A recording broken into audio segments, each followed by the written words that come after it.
Welcome back to The Explainer. Today, we're picking up exactly where we left off with this absolutely incredible narrative. We're diving into the exact moment Sati, who, remember, is the daughter of the impossibly opulent Prajapati Daksha, completely defies her father's glittering universe. She climbs the rugged, freezing peaks of Mount Kailash just to meet the god her world simply cannot wrap its head around. We're going to break down exactly how this meeting unfolds and why it resonates so deeply. So let's start with what feels like an impossible question. Think about who Shiva is for a second. This is the master of time. He's a being who has literally watched every single age of creation rise, flourish, and just fall into ash. He doesn't hold court. He couldn't care less about gold or massive armies or royal flattery. So if you're Sati, how in the world do you charm a god who has already seen everything? What could possibly move the Lord of Destruction? Well, the answer is incredibly simple. Honesty. See, Shiva is not moved by your conventional, sweeping, movie-style romance. He isn't looking to be flattered or impressed by anyone. He's moved by absolute, unfiltered truth. The central emotion between these two isn't actually attraction. It's recognition. Deep down, these two souls already know each other. Part 1. The God Without Illusions. Let's set the scene at the sacred Mount Kailash. Now, this is the axis of the universe. It is so profoundly sacred that even the other gods approach it with this hushed reverence. And at the peak, there is no golden throne. There's just raw rock, snow, ancient trees, and Lord Shiva sitting perfectly still beneath one of them. He's as quiet as the stone beneath him. It's the ultimate contrast to where Sati comes from. Daksha's world is exhausting. It's performative, it's dripping in opulence, constantly obsessed with gathering power. But Shiva's world is raw and majestic and entirely silent. While everyone else is scrambling for influence, Shiva just breathes. He sits with his incredibly faithful, alert bull Nandi and his wild followers. He needs absolutely nothing from the universe. Part 2. Sati reaches Mount Kailash. You know, the mountain actually notices Sati before anyone else does. Nandi lifts his head. He picks up on a frequency Kailash hasn't felt before. Sati arrives, looking so small against this immense mountain, but there isn't a drop of fear in her. She belongs there. She's deliberately disguised herself in plain clothes with just flowers in her hair, leaving behind all her royal jewelry. She knows Shiva sees right through superficial things. When she quietly leaves a flower at his feet, Shiva opens just one eye. And with complete unwavering calm, he tells her the mountain felt her before he did. Why? Because she carries Shakti, the living, breathing force of all creation, in her very footsteps. He says to her, "One does not disguise one's soul as easily as one's face." And right then, Sati feels completely, utterly seen.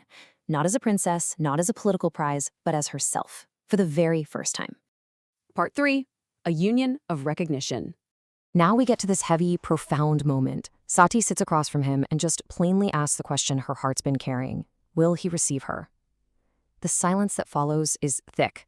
It's the kind of silence that holds entire worlds inside of it. And Shiva doesn't try to sweep her off her feet with a romantic speech. Instead, he gives her a very serious warning. He lays out his reality, completely unsanitized. He tells her he's a wandering ascetic who meditates for ages without uttering a single word. His best friends are ghosts and outcasts. He owns nothing. He wants nothing. He has zero use for kingdoms or titles. He wants her to know, unequivocally, that he is not an easy god to live with. But Sati doesn't even flinch. She looks right back at him and delivers this absolute gut punch of a realization. Every other man I have met is trying to be something. You simply are. She gets it. She understands the sheer rarity of a being who exists without an ounce of performance. His pure, unfiltered existence is the exact reason she made the climb. And after the longest pause, Shiva does something rare. He gives the ghost of a smile. And let me tell you, when Shiva smiles, it changes the energy of the entire cosmos. He admits that he has been waiting for her. Not with human longing, because he doesn't do that, but with a kind of cosmic readiness. It's as if the universe had always kept a seat warm for her on that peak. When he says that, Sati finally exhales, and it honestly feels like the ancient Himalayas sigh right alongside her. It isn't just excitement, it is the feeling of absolute completion. Part 4. The Cosmic Wedding.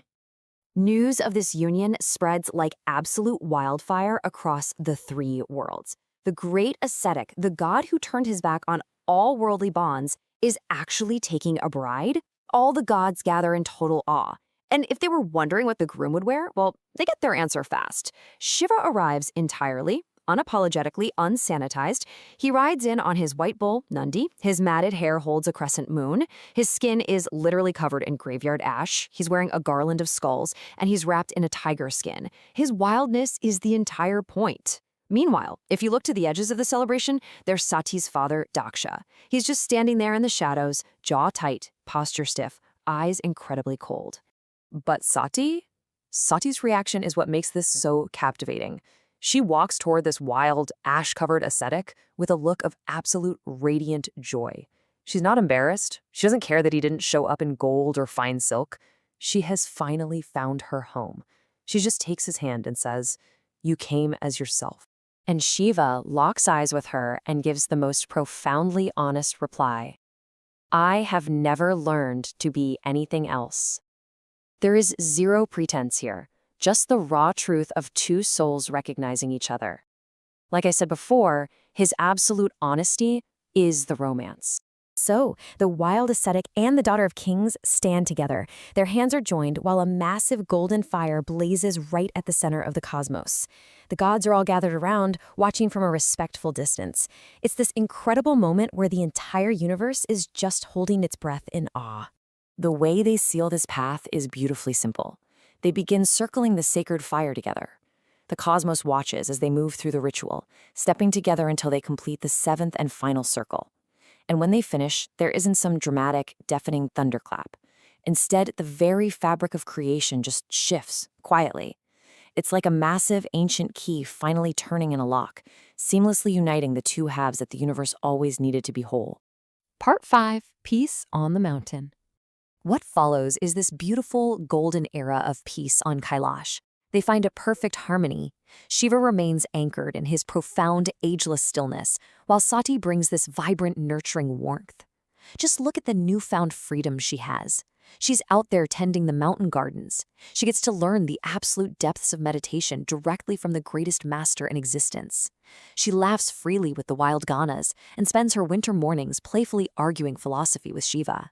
She is entirely, completely free from the exhausting burden of being a dutiful daughter or strategic political pawn. During one of their quiet moments, Sati tells Shiva something really beautiful. She says that for the very first time in her life, she feels safe. But she makes an important distinction. She doesn't mean safe from physical danger. She means safe from being misunderstood.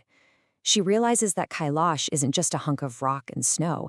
It's a true refuge for anyone who is simply exhausted from constantly performing for the world. Part 6. Daksha's Quiet Wrath. But of course, the calm never lasts forever. Far below the peaceful peaks of Kailash, a really dark shadow is looming. Back down in his glittering, opulent palace, Daksha is getting constant reports from his messengers about his daughter's new life. He's watching, and his quiet wrath is just starting to boil over. And what's driving this anger? It's a bitter truth.